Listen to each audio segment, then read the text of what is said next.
That song is from an album that I had the hardest time finding. I actually had to, this was in CD days, but I had to actually special order it from Europe. Anyway, I cut it short. So if you're interested in that song, go look for it. It's fantastic. Sahara 72 by the Bobby Hughes Experience. My name is John Kulas. I'm a 20-year professor of industrial and organizational psychology, about 11-year user of R. I think once the calendar flips here, I'm going to probably start saying 12-year user of R because I think I started in about 2014. But for most of the time that I've been using R, I've also been crafting entire projects from within the same environment that I specify my R script. So if I'm doing an analysis because I want to put it in a paper, I now just execute the full paper in the same platform. And so I refer to this as single platform project execution.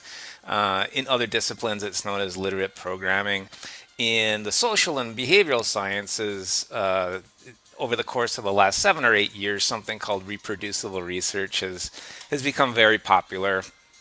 And this way of structuring your work is certainly consistent with this concept and this principle of reproducible work. And so I'm here every Tuesday at 7 o'clock Eastern, and I hang out for about an hour, and I just want to be here and be available if there's people out there who are interested in doing this and maybe just not sure where to get started or how to get started, or maybe just want to know that there's other people out here who are doing this as well.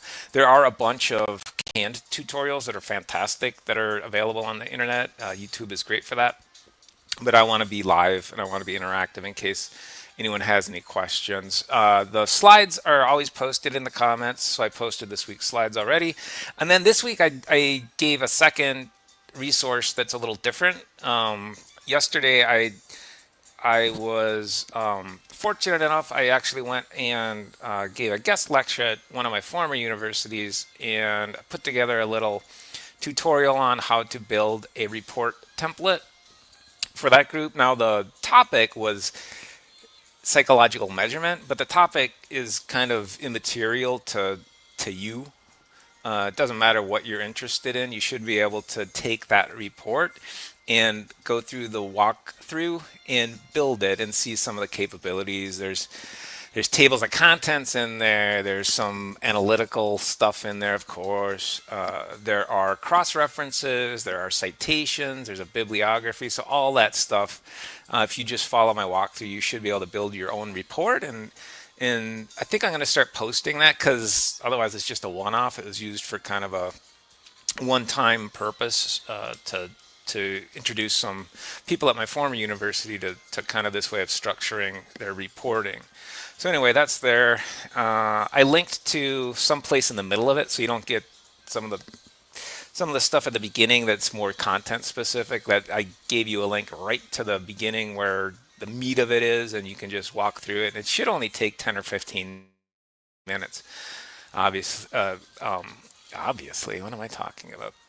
It should only take 10 or 15 minutes for most of you, I would think. The only dependency there is Quarto. So the software that we've been using, you need to have that downloaded on your machine. Everything else should be self-contained, and you should be good to go.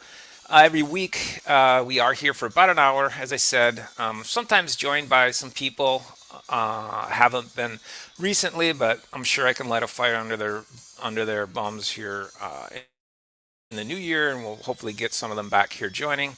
We all met in a university environment, so we use the metaphor of an academic office hour, and that's why I try to keep it to about an hour. And then I shut my door and I say, no more students, you're on your own. But we're here to answer questions. The original idea of this was to engage in this process of shared problem solving, hence the interactivity. But absent that, we've been taking a look at focused topics, focused capabilities of structuring your work in this manner. And tonight we're going to take a look at something that I'd come across in terms of being referenced frequently with Quarto, this software platform that facilitates the creations of things like these slides. But I didn't really understand or know what it was. So tonight we're going to dig into that. I'm not an expert. We're going to use AI, I would imagine, quite a bit tonight to help with the scripting because I don't know JavaScript. But we'll explore all of that together. And then I'm going to keep this link here for another couple of weeks as well. And this link that's in the reminder call out is to a resource that someone put together. This Nicholas Tierney put this together. I don't know Nicholas. I just stumbled across this a few weeks ago. Um, and I believe looking at his repo, looking at his GitHub repo, that there's other people that have been involved with this as well. Oh, that's right. I'm going to have a hard time linking because I don't usually use Microsoft Edge, but my I use it for document purposes as I'm crafting my Quarto documents. But as a browser, I don't use it. So I would need to find out what my login is and my password is and do my two-step authentication if I wanted to link to my GitHub to link to his GitHub. But anyway, the only reason I was going to do that is to see some of the other people that might be involved in creating this resource. But this resource is very much consistent with what we're doing weekly, and he has a lot of content in here, and everything I've seen I love. I think it's well done. It's well put together. And I haven't gone through it enough to say that it's complete. That's one reason I would like to take a look at the GitHub repo to see how recent kind of some of his pushes have been on that.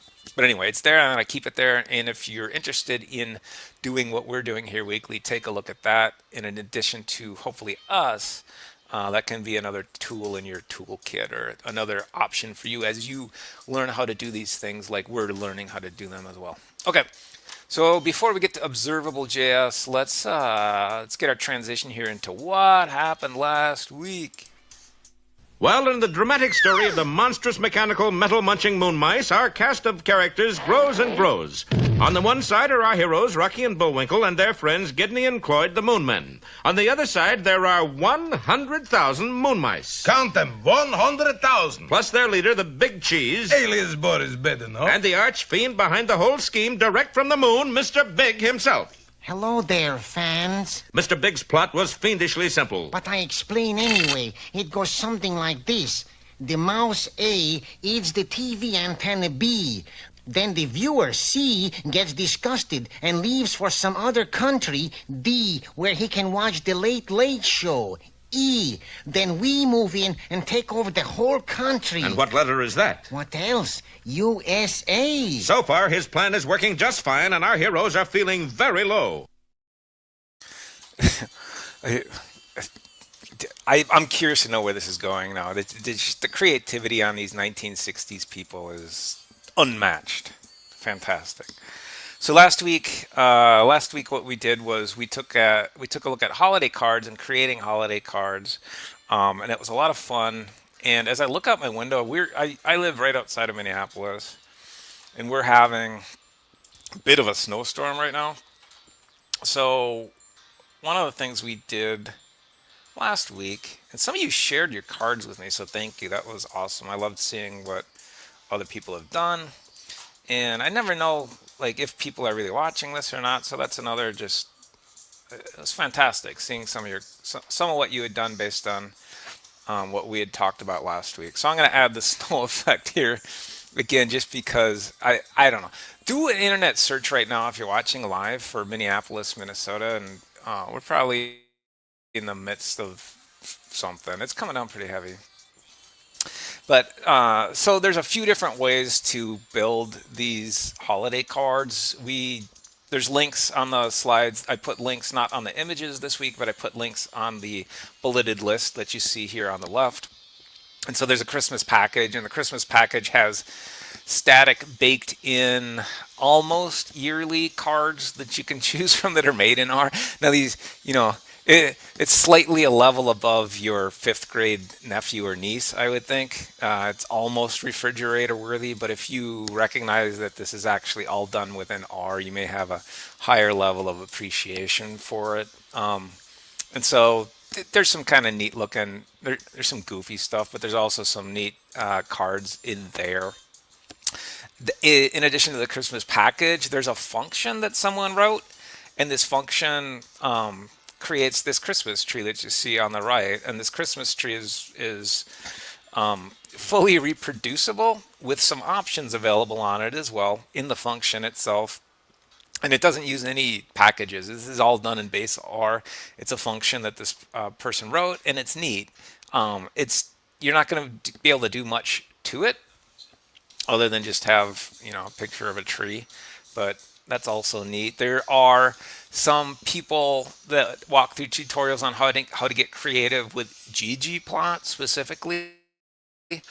And so this image of a snowman on the right was created entirely through ggplot. And then there's a package called gg in real life, or ggirl. It's actually ggirl, but it looks like ggirl. And what gg in real life does is it's a package, and there's a link to the package here if you just hover over the via postcard element. But it gives you, as long as you save your, and it doesn't need to be a ggplot, it's intended for ggplots, but as long as you save your image as an object, then you can go ahead and call out that object and mail it physically as a postcard.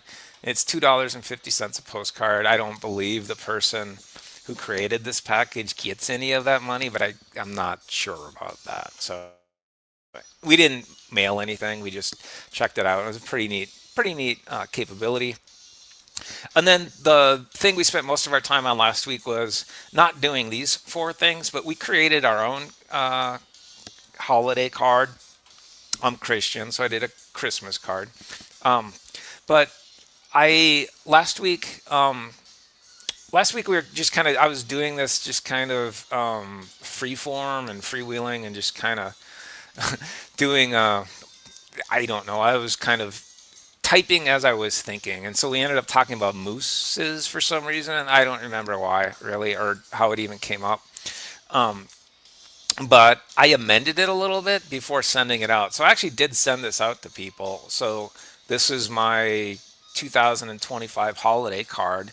I only sent it out to people who wouldn't be concerned and like call Child Protective Services or something based on the content of this, because people I sent it to knew I have kind of a goofy sense of humor. So they're not going to be all that surprised by this, but this is what the card ended up looking like in full. You can see that there's some fonts on there that we changed. Oh, I guess one thing I did that's different from last week's full kind of exploration. First of all, I changed the image. Last week I just an image of some random family that had nothing to do with me. So I put in the GIF that was in last week's slide deck here with Snoopy and Charlie Brown. I really enjoy this. I don't know why, but I like how Snoopy just kind of is getting yelled at by Charlie Brown, and then he gives him the notice from the county that says, "Hey, I have a permit here to do this." So just he's got a smile on his face when he gives him that. I don't know why, but it's very Snoopy of him to do that. And he's unbothered by it too. That's the other element of Snoopy. He just, that smile, he's completely unbothered. He's like, yeah, I'm doing this. I'm going to keep doing it. Here, read this. But so one of the changes I made in addition to content, one of the changes I made was I changed the font of what I was writing. So it looks more like a pen. So it looks more like it's handwritten. And so all of this is, if I can get back to it, all of this is actually contained within this code chunk here. So if you wanted to fully replicate my card, you could do that by just copying this code chunk here that says final code. Again, we self-contained everything within this code chunk. So everything you need to reproduce this is here, other than the only thing that's not there is the snow filter. So the snow filter is an extension, and if you wanted to add that effect to your card, you would have to go and add that extension. If you're interested in that, drop me a note or look at the end of last week's session. We talk about adding the snow effect there. So that's a lot of fun. I'm glad we did that this year. I'm glad we did that a little earlier this year, so people have time to actually create them and to send them out. And hopefully more people do. If you do, I mean, I'm ecstatic that a couple people, in addition to me, did that. But if others of you do it, share it with me if you're open to that. It's wonderful to see them. It's great. Gives me a little reinforcement for doing the silly stuff I do every week. Okay, so this week I'm gonna turn the snow off. We don't need snow anymore. I got too much snow here going on already. I don't need any more. And I didn't push push these to your slides that you have available. By the way, one of the things, I guess, before we get into this week's, one of the things that I didn't talk about last week was publishing and sharing your card. And I'm kind of glad I didn't. The method that I've been using, not exclusively, but the most common method that I've been using to publish and share things, it's a legacy capability that Posit kind of has left going, and I've felt guilty over the course of the last year or so about how frequently I'm using it, and I'm like, well, am I going to ruin this public good, this resource for everyone? And so I've kind of been intentionally not talking about that method of publishing things, and then I guess I'm glad I didn't, because it turns out that they're going to grandfather that, which they have they have every right to do so. But I hope I didn't contribute to that decision. I don't think I did, at least directly, because the way that thing is structured and the way that the company is going, it seems to me that wasn't going to be something that was going to be supported in perpetuity anyway. But anyway, Posit, if you're out there and if I contributed to that decision, I'm sorry, but thank you so much. I support everything you do, and I love everything you do that you make available to people like me. So anyway, so I don't even know how we started talking about that, but I guess I'm glad that I didn't when we're talking about sending out these cards, walk anyone else through the way that I've been publishing things. And so it's not going to affect anything we do weekly. There's many other ways to publish, and we'll do that. I'll probably transition over to that different kind of workflow of pushing and sharing things with people at the beginning of next year. It feels like it's something that is appropriate for turning the page on the calendar. Okay, so tonight what we're going to do is we're going to look at what's called OJS, or Observable JS. You have here on this next to final slide. Now, one of the things you see here is you're seeing some overlap in terms of the word frequency and this kind of interactive box here. You're also seeing some slowing down. I don't know if that's my internet connection or if that's the actual visual that I've crafted here. Now, I crafted this trippy psychedelic visual with the help of Grok. We're going to use AI tonight as well, because I don't know this language, but we're going to try to get a sense of what some of the capabilities are through using AI. The way that the Quarto documentation presents OJS is as and I'm trying to get to a slide that I have a hyperlink to, the hyperlink that I want. The way that Quarto represents OJS is within this interactivity section of its help pages. And so it talks about Observable JS kind of in the same light as Shiny. I don't see Plotly in here. I would consider Plotly to be another kind of interactive capability. Certainly Shiny is more powerful, I would say, in terms of what you can do with it and build yourself. But Observable JS is another option for adding interactive elements within our documents that we craft. Now, it turns out, and so I'm brand new to this myself, but it turns out that observable is important and relevant beyond the stuff that we're doing as well. So the people that use observable, I have a couple of hidden hyperlinks here, but the people that use observable include industries that really surprised me. Industries like journalism. So journalism was one of the top industries that I saw as I was just kind of trying to figure out, what is this thing? What is OJS? And the way that one of the ways in which journalists have been using OJS seems to be through constructing these what are called scrolly the pronunciations that I end up having to do or needing to do or choosing, I guess, self-selecting to do on these weekly sessions. It's a tongue twister. Like when we get to the letter S, we're progressing along the alphabet. ABC, we're up to O. when we get to S, maybe we'll do she sells she shores by the seashore, whatever the heck that thing. Oh my goodness. Scrolly telling. I mean, whoever came up with this, supposedly it was somebody at a company called Pudding. So it makes sense. The Pudding people screwed it up for me. But scrolly telling is kind of a mismatch, I guess. And I haven't seen this. I don't think, I'm sure I've come across this, but it's not something that I've recognized. But it's kind of a interaction of visuals with storytelling. And so the New York Times is associated with this. It seems like the New York Times is a heavy user of this way of constructing stories. As a matter of fact, we got some time here, so we can do. There's the original scrolly telling was something, a story about like mountains and skiing or snow or something. This is not going to work, is it? It's going to be horrible. This might be it, actually. So I think this is it. So this was from my, again, just kind of cursory, and I just did this afternoon as I'm kind of thinking about tonight. I'm like, oh crap, I should probably know a little bit more about what Observable JS is if I'm going to talk about it. Now, I have no ego or compunction about just going on here and being fully exploratory, but it would make sense to do a little more digging in here. And so this came up for me in my cursory research as one of the first examples of scrolly telling.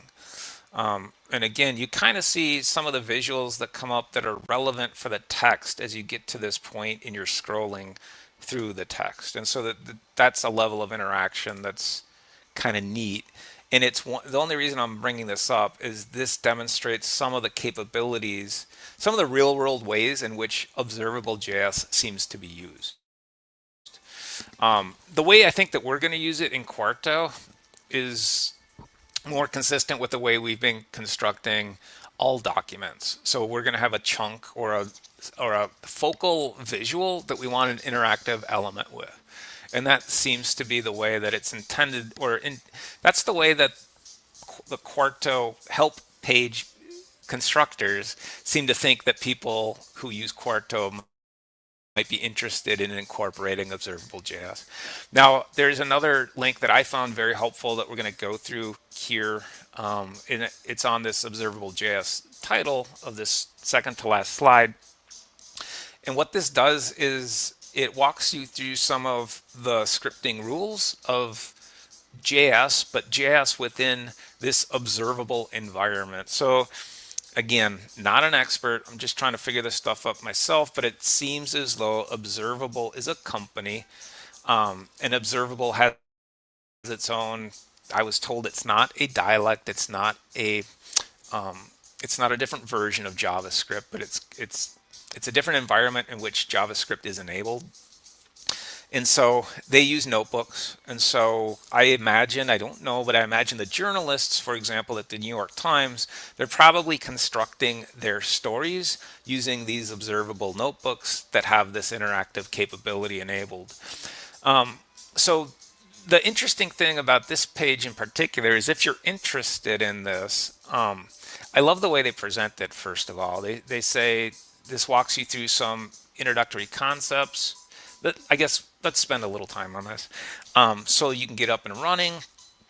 There are many great JavaScript tutorials, and then they recommend a couple. But if you want to learn just enough to get dangerous, you've come to the right place. Well, that sounds perfect for the kinds of things we do. By the way, I say I'm an industrial and organizational psychologist. We're notorious for just being introduced to something and being, oh, that's cool. I'm not going to read the directions. I'm not going to watch a tutorial. I'm just going to play and I'll figure it out.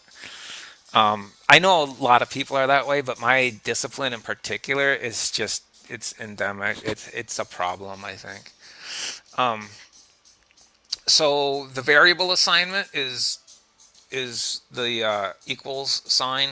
That's more, I guess, Python-ish. You can do that in R as well, but it's not typically done. The types of variables look fairly similar. There's numbers, the Boolean values that they take, they're just talking about true or false here. The strings are going to be letters. Null is a type, it's considered a type of variable. I don't know if that's the case in or not. It's something to look into. I don't believe that's considered a type of object. And then we have vectors that are called arrays here. And then the interesting thing is object. Now, object in an R context is a bit more all-encompassing. This object is more specific in terms of what it means, but we're going to see that objects, for example, data objects seem to be combinations of arrays. So like concatenating arrays basically. And again, I don't want to speak out of turn. This is all kind of new to me, but I'm trying to kind of relate what some of these concepts mean to an R audience. And then they have a date variable again, which every platform and language seems to have its own specification for date variables. I don't know why, but I have a fascination with the start date of all of the, I'm gonna have to look this up because the start date for SPSS, the platform I used to use quite a bit, is October 17th of the year 1582. The start date for R is January 1st, 1970, I believe. I don't know why, but I love that trivia. So I'm gonna have to look and see where they start their zero convention for the date within JS or Observable JS. Now this link is neat because it's interactive. It's a little bit different from probably what most of us are used to in terms of interacting with these types of tutorials, in that the output occurs above the script specification. So if I type 11 instead of 10, I'm going to get a new number up here. And this is just telling you kind of how some of these numbers interact with each other, or how some of these elements interact with each other. You can play with these strings as well. JavaScript is not as cool as R. Nya, nya, nya. Uh-oh, I ran out of script. Maybe they knew I was making fun of them, so they just stopped me. Or maybe there's a limit in this editor, but I couldn't quite get the last H on that last or nya. Anyway, we don't need to go all through this, but I think it's a great resource. I don't know because I don't know OJS, but it seems to me kind of neat and useful to help understand what this is, and maybe how it's maybe when we're asking for some of the script to be generated for us, maybe we can be a little more knowledgeable about what those script elements mean. Because honestly, this morning I would have no idea just looking through an OJS script. Okay, we're going to get to one part that I thought was super neat, and then we'll get into it. The part that I thought was super neat, I think it was in this variable section, but they actually have a capability in here of telling you whether the string and the number are essentially similar or not. So they have two definitions of the same. And I love it. I absolutely love it. I don't know if I would want that to occur within, no, I can't find it. I don't know if I would want that to be a capability within R. But there it is. Okay. So using a double, oh, it was after they wrote a function, I see. So using a double equal sign is a logical test. That it's not anything new. In JavaScript, we have different types of values, like numerical values or strings. Again, not anything new. We have that in R as well. Here's what's new. I believe, I don't think this is true in R. I've never seen it or heard of it. But if you use a triple equal sign, you not only check if the values are the same, but you check if the value types are the same. And this is the bit that I just kind of blew me away as I was going through this tutorial.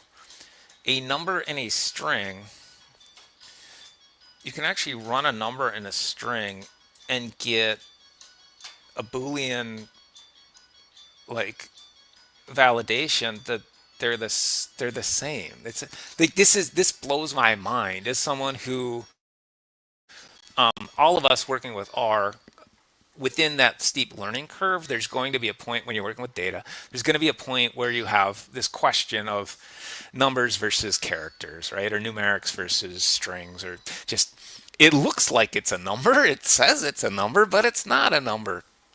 And I can see this actually being a real problem in an R context because it's important as we're doing data science and analytical applications to get to, we shouldn't be able to do computations on strings, but there is something powerful about getting some feedback that the string and the number are the same. That's just crazy. It's crazy to me. And so then the triple equal sign is actually, well, it's taking 3.0 as well.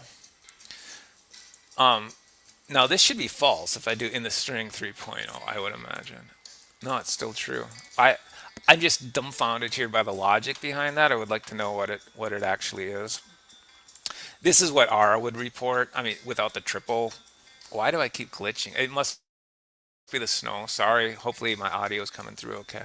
But it's coming down really heavy. So, and if I'm not here next week, check and see if old Kulas had a heart attack shoveling on the morning of December 10th, 2025.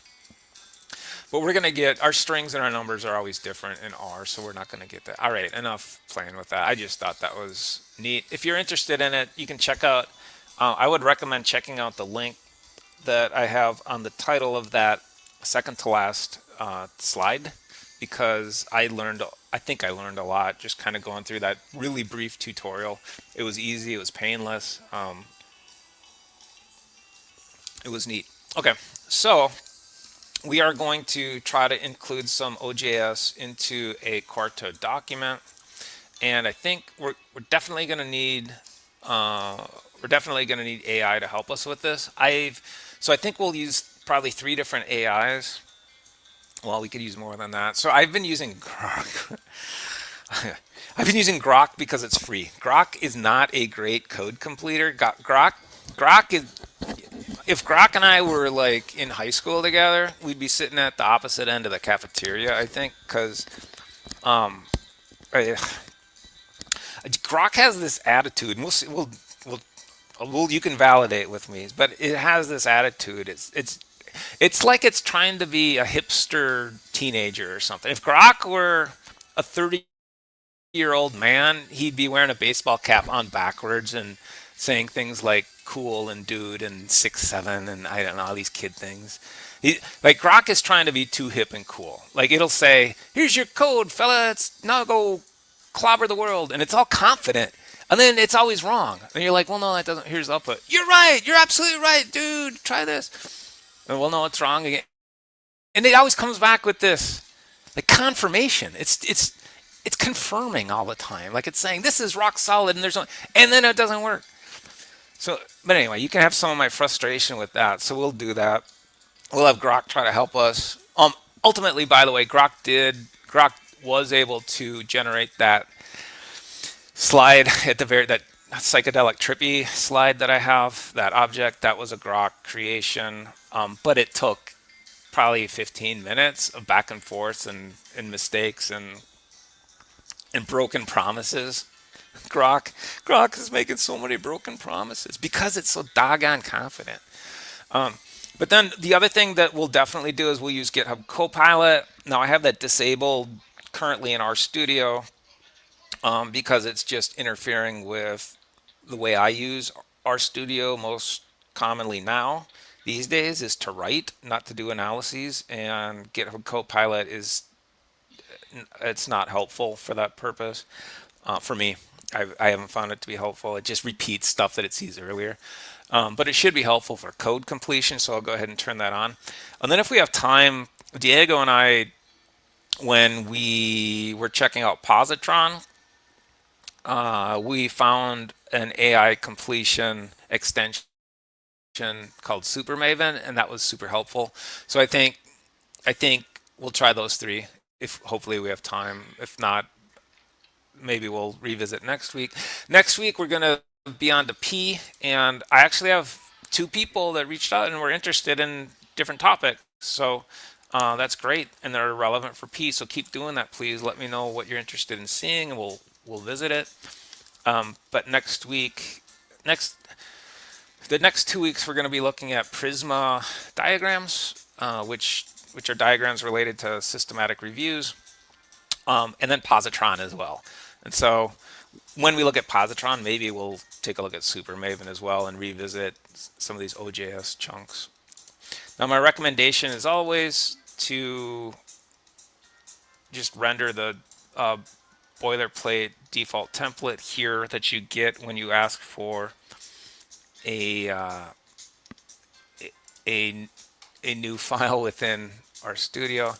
I'm going to write over Casey. I'm not going to put it in my project folder. My project folder is getting too cluttered, and with the grandfathering of Bookdown, I'm probably going to end up hosting on GitHub, and so I want to start to be a little more mindful about kind of how I organize things in this repo. So there's my standard Quarto HTML document. We're going to want to keep it HTML to capture the interactive component.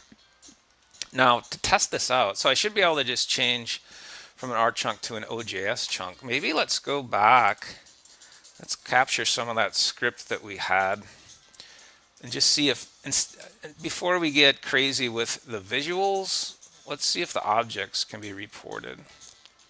Kind of curious about that. And again, I haven't checked any of this out, but this link does have syntax that we should be able to take. And we can just take one of these assignments here.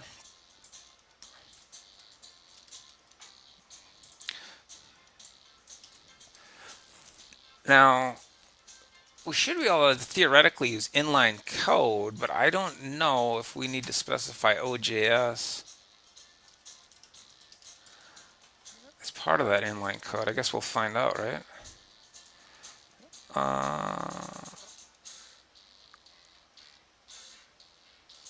Yeah, I guess we'll find out.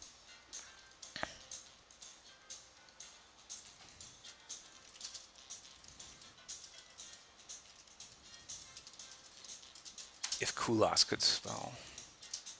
So what I'm doing there, if it's hard to see, on lines 14 through 16, I took the default R chunk of 1 plus 1.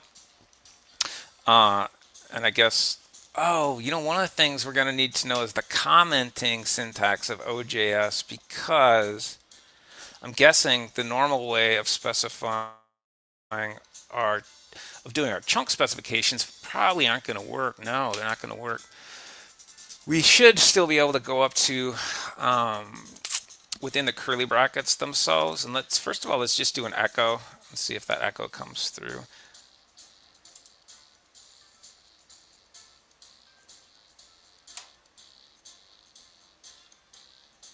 Okay. So I'm going to force the engine to knitter. I'm not sure if that's going to have any sort of consequence for us, but it's reading this tick is just simply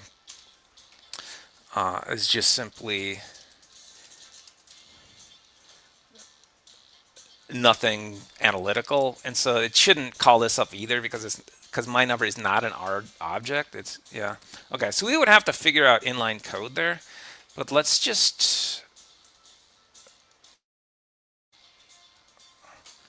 see if we can actually get this reported. It's echoing fine, but we're not getting the output. And I'm guessing I'm just not calling it out right, so maybe we just need to call out my number. It might be my number equals. Again, I don't know the syntax. Oh, there it is. Okay, so we did just have to call it out. That's pretty neat. And again, as someone who doesn't have any knowledge of this, but having some experience with we'll do 365. You know, one of the consequences of knowing these, one of the consequences of knowing when SPSS and R start their date conventions is that you have this number 86,400 kind of tattooed in your brain, and so we'll use that. Okay, so neat. That's not what we were gonna do tonight, but it's a neat start to see some of the capabilities and that these OJS blocks are actually working. That's super cool. I probably don't need this output equals true. I just didn't call out the object as we would within R. So it's operating exactly the same as an R chunk would. Yeah. Neat. That is so cool. Um, okay, let's get a nice graph going here. We, the good people of the weekly, are for authoring. I see. This is what. Okay, I'm not going to be goofy. We'll just do a normal prompt. Can you provide OJS script for a nice visual, nice interactive that I can include within a Quarto HTML document? And I guarantee it won't work, but I guarantee it's going to be super. Yes, here's a beautiful, yeah. Overselling. Grok, you're overselling. You know the meme that I'm thinking of? It's a Steve Buscemi as a teenager. I think that's Grok.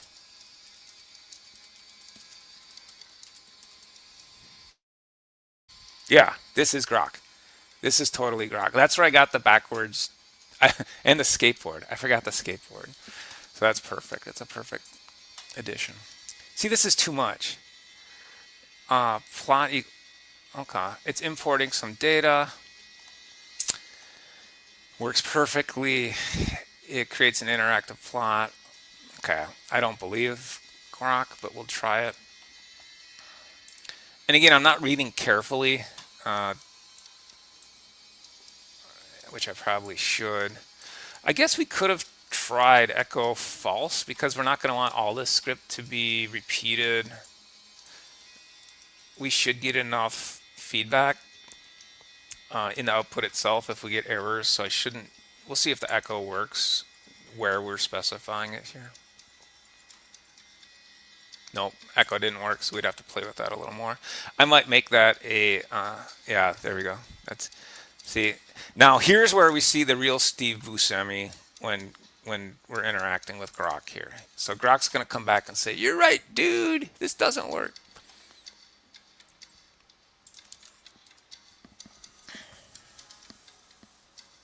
Ah, that syntax is a common gotcha. Likely triggered by await import. I don't know what that means. Here's the fixed version.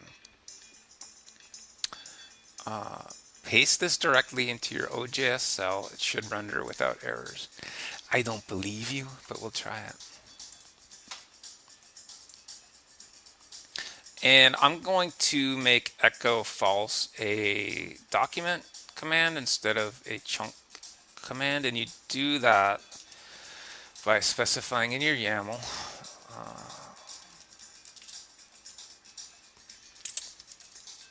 and we'll see if this works. I would imagine this would work, but I don't know. And I'm going to take the engine out because I'm not sure if that's going to have an effect on us or not. Okay, interesting. So the echo did not work in the YAML, at least the way I specified it.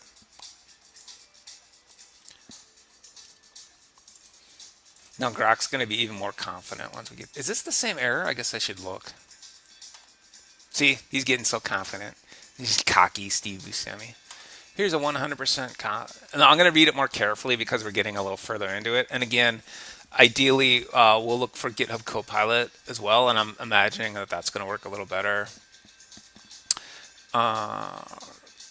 And the other thing I want to be mindful of is whether we want to do a single code block or whether we need to stack them. And okay, so I'm glad. That was actually really helpful. Thank you, Grok. I'm sorry I made fun of you. But they actually are specifying we want everything within one cell. And if this doesn't work, I'm going to ask it to simplify, which is kind of how I got the trippy LSD one earlier. Because I don't want to spend too much time on this particular AI, because as I said, this seems to require a bit more. The expectation, at least for me, is that there's going to be a bit more back and forth, and they're putting these symbols. I mean, there's probably a little too much complexity here for just testing this out. It's rendering the document, which is nice. Like, I appreciate that. I'll try just a couple more here, back and forths.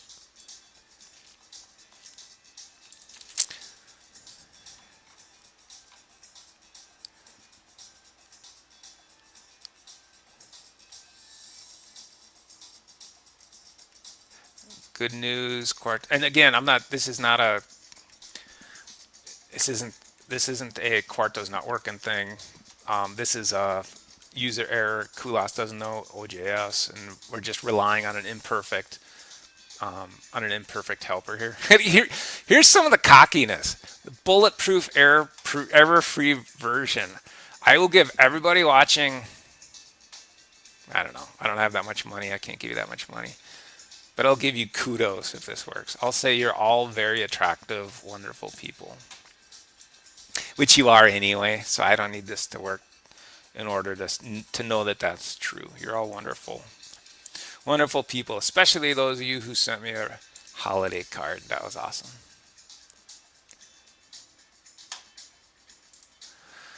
Now we're getting to the point where we're getting close. Wait, so this I wonder if that's something I didn't paste right. So I don't want to blame Grok for something that I didn't do that was me based. Is HTL an actual? Okay. So I wonder if that needs a package or an extension. You know what I did? I looked at that and my brain automatically went to HTML or HTTP. HTTP maybe. And again, here's the only version that 100% works. You're so confident, but again, if it's the only version that 100% works, why are you giving it to me at this point?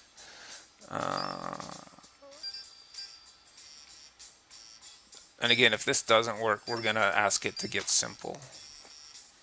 Simple and self-contained. One of the things that worries me about this, and I've seen quite a few examples. Again, the Palmer Penguins package it's popular across different platforms, across different languages. I understand the draw to use it, especially for comparability across different things. All right, one more. We'll give him one more shot. No, let's not give it another shot. Let's say,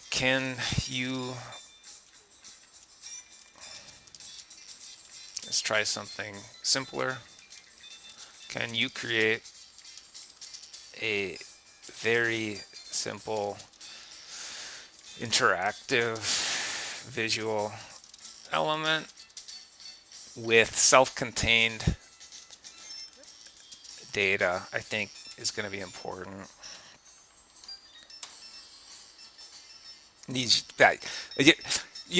I think the reason I get so annoyed by this is that I share this characteristic with Grok. I overpromise. If somebody asks me when something's going to be done, I need to start just saying, whatever my head says internally, I need to double that. If I think it's going to be done in a week, I need to say, I should probably say a month, but maybe I'll just change the unit. So I could just change the unit. That's possible, I guess. But Grok overpromises. I feel confident saying that.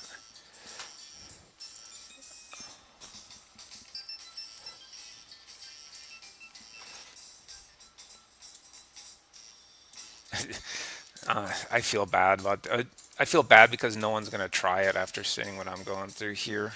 And again, this is not the best AI to be consulting, but with something simple, we'll give it 2 or 3 tries here. current. Okay. The other thing that might be going on here is Grok, I think, is trained on some older data because I'm on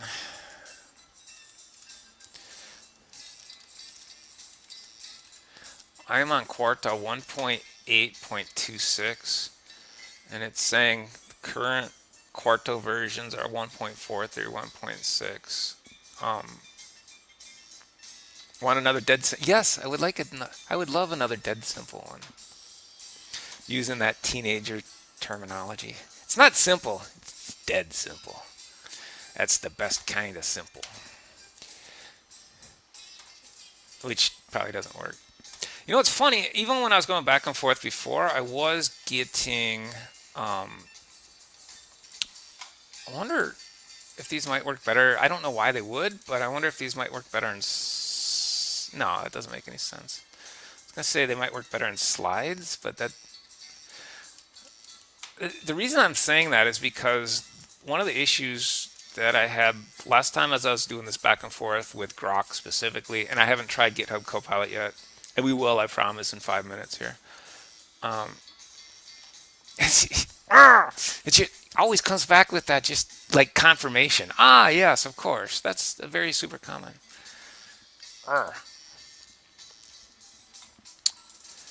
Now I forgot what I was going to say. I'm so kind of flustered by Grok that I completely lost my train of thought there.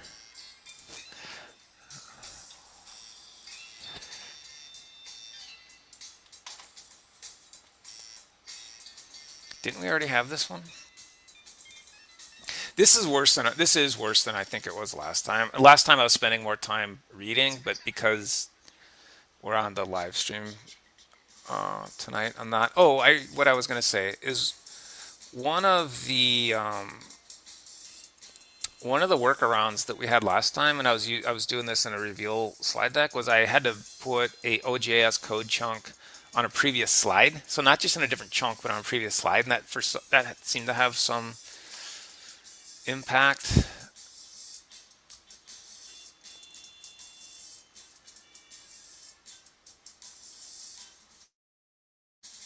Okay, so it is saying there's kind of a location issue here.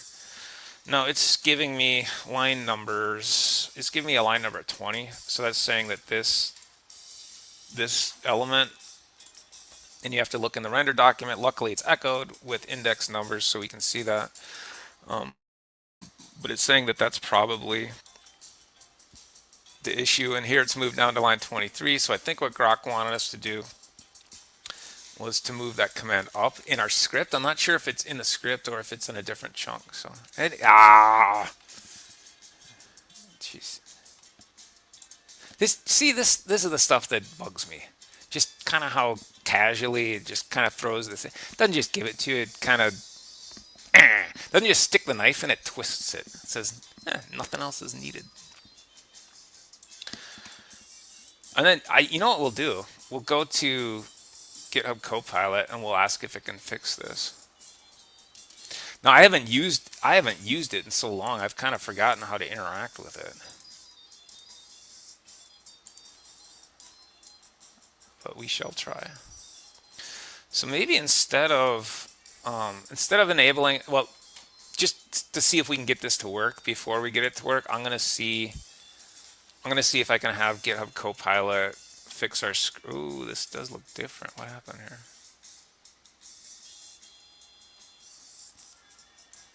I think we're close. So I think we're close. So let's do one more thing.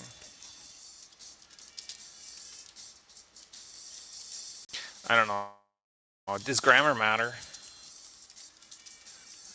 to an AI bot? I feel like I need to be polite because someday they're going to be ruling us, and I don't want them to target me first. And maybe it's better to be first targeted. I don't know. See, again, it's that teen Buscemi. Ditch it. Ditch.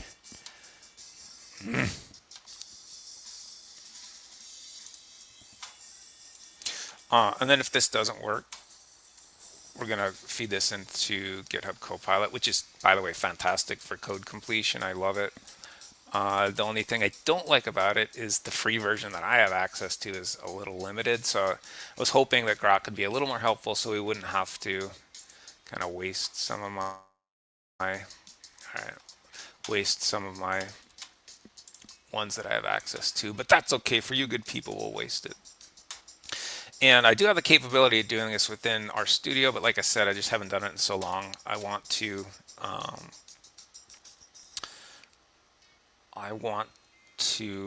use it in a way that I know is going to be helpful.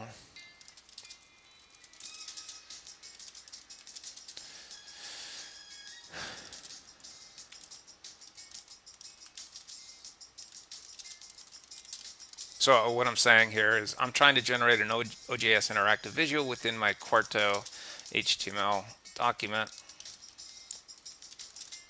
We'll see if the AIs fight each other here or what they think about each other. Grok gave me the following code, which doesn't render properly.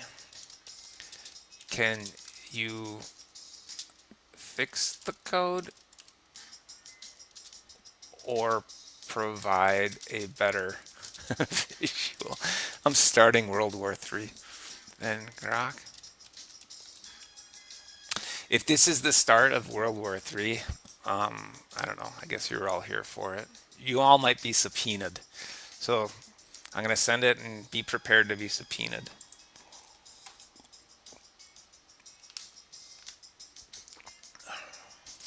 It's thinking.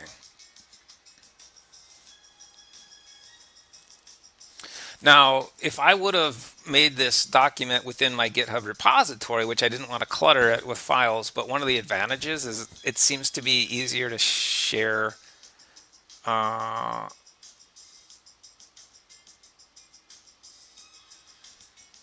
Didn't I do that?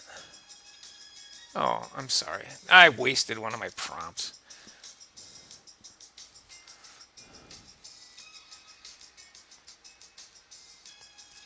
And so the other thing I was going to mention is we do have the capability within GitHub Copilot. I mentioned using Grok and using maybe Super Maven. We do have the capability within Copilot of using different AI engines. So, oh, Grok. Grok is in here now.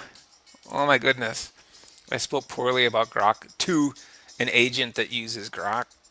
No, if I did start World War III, it's probably guaranteed now. It's not going to be AI against AI. It's going to be AI against humans. So I assume those of you watching are mostly humans, so I apologize for that. But, well, I'm not going to go there. So what I did, so it did give me some stuff, but let's also give it what Grok gave us. And the nice thing about GitHub Copilot in this format, or in this environment, is it keeps a record of what it's suggesting, so I can go back and pull. It did give me a full example here. It's structuring it a little differently, so it didn't use a chunk. It kind of did its OBS specification more as within HTML stylings.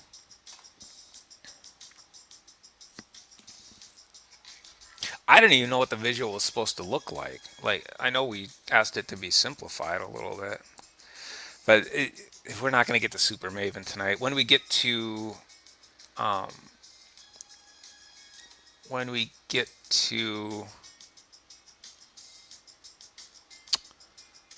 did it again. It didn't.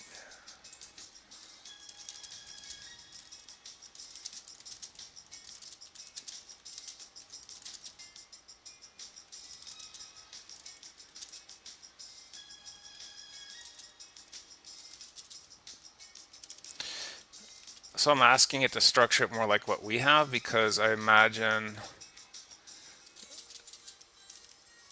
that that's how I would prefer it to be structured. So I'm assuming most of you watching, following along, are also going to prefer that. I'm using up my queries. I feel like I need to hoard them, like I don't know, like I'm some old witch in a forest that's hiding stuff from Hansel and Gretel or something. Oh, she didn't hide, did she? I think she actually kind of, didn't she entice them somehow by spreading cookies, breadcrumbs or something? Thank you, that's what I wanted. So I'm just gonna copy, oh, it did give quite a bit more. And again, we didn't tell it what Grok was intending to do, so maybe it misinterpreted that. See if this works. It's more than I wanted, so I didn't want these scripts to be this elaborate. And when I say it may not be that elaborate, but I'm just talking, I guess efficient is what I'm talking about. Hey, I think GitHub Copilot is just it's so nice. So here's the interactive element that they created. It's just a button that says click, and it adds 1 to this count. That's neat. I mean, it's like a useless machine, but those are cool as well. I have one of them. You flip a button, and a little arm comes up and pushes the button off. I heard somebody say once that those are insidious. Like there's some, like, I don't know, again, AI or machines are taking over the world thing where it's like trying to counteract your attempts to dismiss it or something. That's great. So I love that. Let's go back to the first one that it gave us. See if we can find that and see what it was different. Here it says, thanks, I can help, but you idiot, I need to see what the suggestion was because I forgot to put it in. I think it gave us something without that. Didn't it? Yeah, here it is. Here it is. So it did give us some code, and this code should be a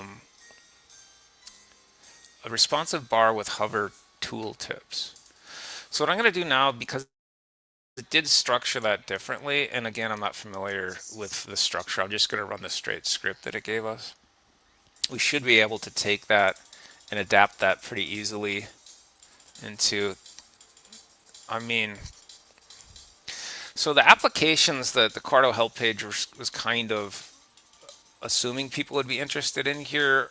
They mentioned dashboards, and to me as well, there are advantages to structuring your specifications using OJS that have to do with server dependencies and requirements. It just seems more efficient. It sounds like you can maybe share a little easier too, because information should be self-contained in here. Don't ask me how, but it should be in there. And that's slick. This looks like a Plotly object. The rendering is very nice. I mean, it looks fantastic. Let's waste one more of my queries here and say, these are great. I don't know. Does anyone else give feedback? Like, I feel like I need to be complimentary, but that's probably silly. Can you give us one more organized within an OJS chunk again? See if it knows chunks. I said code block last time intentionally because that's kind of the language that Quarto seems to currently prefer for those 3-tick opening fence, 3-tick ending fence, and then code in between specifications. I learned chunk, and so I'm still using the word chunk. We'll see if, I'm guessing Copilot is fine with that. Can you give us one more organized within an OJS chunk again?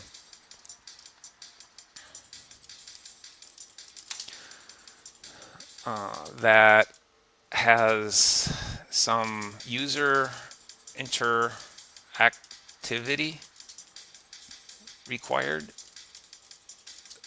such as a slider bar or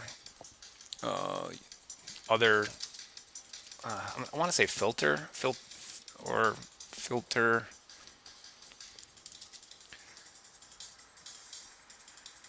I guess we'll just say filter and see what it comes up with. These are great. Again, complementing our feature overlords. Can you give us one more example? Organized within an OJS chunk. And again, I'm kind of being intentionally not specific there to see if it can pick up, which I'm guessing it can.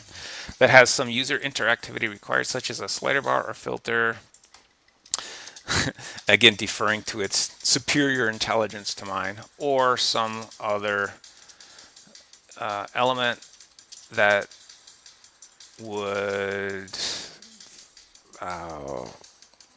fit your interactive visual. Boy, I don't know. I don't know the best practice there on those queries to be brief or long. I know I've said this on these before, but when I used to give student essay type assignments, and I could tell you what the grade would be just by looking at the length of it. Generally speaking, the way I structured things, the longer the response, like the more wrong it was. It would talk themselves into a wrong answer. That's almost a universal truth. Well, it's thinking a lot here, so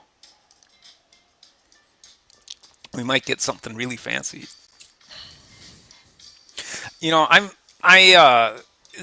the hesitation with using this is, first of all, I guess I don't know how mature the support is within Quarto for this. I don't know if this has always been there, if it's something that's being developed and kind of I believe that everything within Quarto is being developed and worked on and by very competent people, so I don't have questions about that.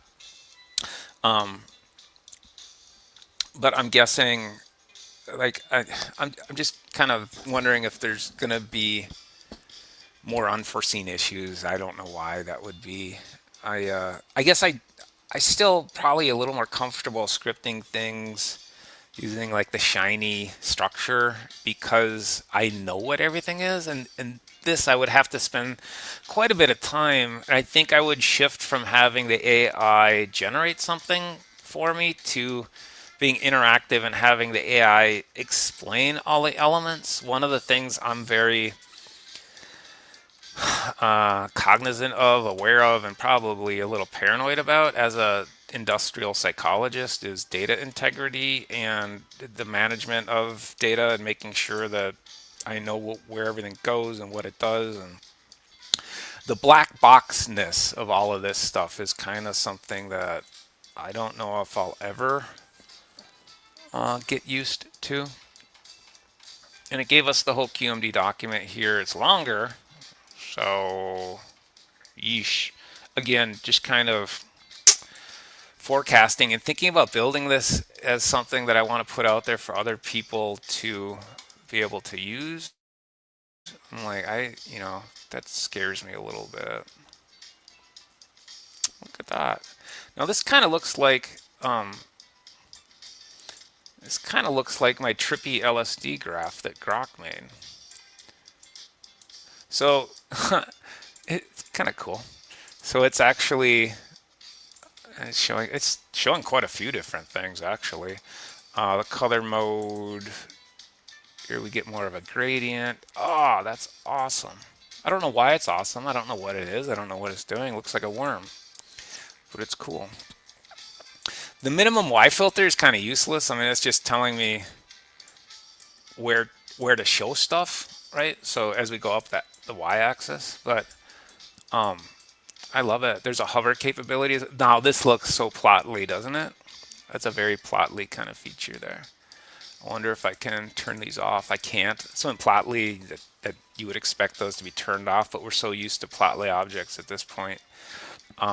There's no reason to apply that filter to what they've done here. Okay, cool. So we've gone over a little bit. Hopefully you get a sense of what some of these capabilities are. Again, I'm just learning this myself for the first time. If I were going to use this, I would need heavy support and help. But it looks to me like you probably could get something usable. Again, my question there is dependability.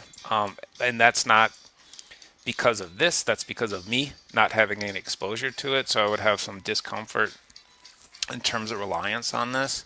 but that should turn to comfort over the course of time in terms of using these things. So interactivity, another option for interactivity using Quarto. This works great. It looks great. It works fine just within an HTML document. Again, I imagine most people would want to do something like this within a dashboard. Now, the one thing I guess before we close out that I wasn't sure of in terms of control, I think this is one of the things I wanted to mention when I'm saying I wasn't maybe as comfortable just applying this and where's Quarto at, is the styling of the what you see on the sidebar here in terms of the interactivity graph. I guess I just had some curiosity in terms of whether that's whether the control over that is going to be good. So I'm saying that a little incorrectly, I guess. But again, I think most of my hesitation with this is just it's so novel to me, and I don't understand it, and I'm relying on AI to really help me through this. But I love it. It's great. It's nice to have another option if we want to do something interactive within these documents. Okay, great. So if you have any questions about this, let me know. Otherwise, next week we'll do a recap on this. Maybe on the recap, I'll see if I can do back and forth with a couple of different AIs to get a different type of interactive visual, and so we'll get at least a third one. I think we only had two tonight, so I'll see if we can get a third one. All right, thanks everybody for joining. If you have any questions or ideas about things you'd like to see, again, remember the tutorial aspect of these is going to be more on the recap at the beginning of these sessions. The back end is always going to be somewhat exploratory, is primarily going to be somewhat exploratory. But if you want to see a topic covered, just drop me a note and we'll take a look at it. All right, good night.